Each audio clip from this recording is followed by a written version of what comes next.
బంగ్లాదేశ్లో నెలకొన్న ఉద్రిక్తల నేపథ్యంలో పెద్ద ఎత్తున ఆ దేశీయులు హైదరాబాద్ నగరంలోకి ప్రవేశిస్తున్నారనే సమాచారంతో పోలీస్ యంత్రాంగం అప్రమత్తమైంది. బాలాపూర్, కాటేదాన్, మైలర్దేవ్పల్లి, పహాడీ షరీఫ్, ఫలక్నుమా తదితర ప్రాంతాల్లో బుధవారం పోలీసులు ముమ్మరంగా తనిఖీలు చేపట్టారు. కొంతమంది అనుమానితులను అదుపులోకి తీసుకుని ప్రశ్నిస్తున్నారు.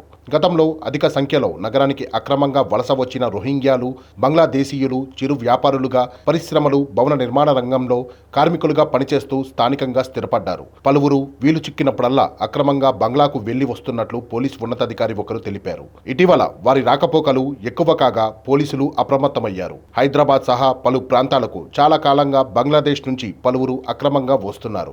2 నెలల క్రితం కోల్కతా నుంచి ఖమ్మం చేరిన బంగ్లాదేశ్కు చెందిన 5 మైనర్లను, బాల కార్మికులను గుర్తించే ఆపరేషన్ ముస్కాన్లో పట్టుకున్నారు. వారంతా భవన నిర్మాణ కార్మికులుగా పనిచేస్తున్నట్లు దర్యాప్తులో గుర్తించారు. ఓ స్వచ్ఛంద సంస్థ సహాయంతో ఆ పిల్లల్ని సొంత దేశానికి పంపారు. కాగా ఇటీవల సికింద్రాబాద్లో ఓ మైనర్ సహా 5 పట్టుబడ్డారు. వారిని అరెస్టు చేసిన పోలీసులు ఎందుకొచ్చారని ప్రశ్నించగా చంద్రాయన్ గుట్టలో ఉన్న తమ బంధువులు రప్పించినట్లు చెప్పారు. వీరిని అరెస్టు చేసినట్టు తెలియగానే వారిని రప్పించిన బంధువులు అజ్ఞాతంలోకి వెళ్లినట్లు సమాచారం. ఇప్పటికే అక్రమంగా చేరిన బంగ్లాదేశీయులు కొందరు దళారులుగా మారుతున్నారు. పహాడీ షరీఫ్, మైలర్దేవ్పల్లి, కాటేదాన్, బాలానగర్ తదితర ప్రాంతాల్లోని ప్రైవేటు పరిశ్రమల్లో పనిచేసేందుకు తమ వారిని నగరానికి రప్పిస్తున్నారు. అక్రమంగా సరిహద్దు దాటించి రైళ్లలో చేర్చేంత వరకు బంగ్లాదేశ్, పశ్చిమ బెంగాల్లోని ఏజెంట్లు ఈ దళారులకు సహకరిస్తారు. దీనికి ప్రతిఫలంగా ఒక్కొక్కరికి 5 నుంచి 6 వేల వరకు కమిషన్ ఇస్తున్నట్లు సమాచారం. బంగ్లాదేశ్ నుంచి మాల్డా ద్వారా సరిహద్దు దాటి కోల్కతా చేరవేస్తారు. అక్కడ నకిలీ ఆధార్,